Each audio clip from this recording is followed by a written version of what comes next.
One of the nation's biggest exports, it makes us money and it makes us friends.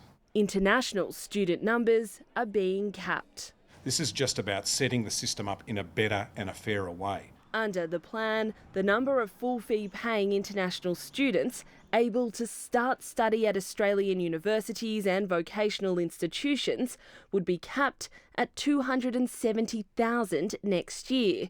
That's a drop of about 50,000 from last year, when numbers were about 323,000, and sets figures close to pre-pandemic levels in 2019. I think that's not right. I think it's really concerning. I don't want them to run out of money and then start cutting stuff. Universities told individually how much they'll be constrained, warning the economic impact will be substantial in the $48 billion a year higher education market. A cut means less revenue, it means less students coming to Australia, and that has a knock-on effect. I have friends from overseas who are already considering going to other destinations which are slightly more welcoming. Larger city universities with a higher proportion of international students will be the most affected.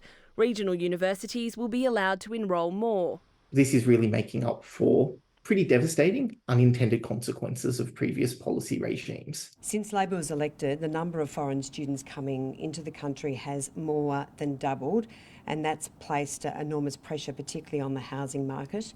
Capping international student numbers is a centrepiece of the government's move to drive down overall migration, a point of bipartisan agreement.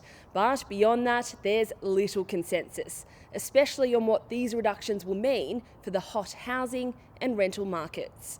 Stephanie Dalzell, ABC News, Canberra.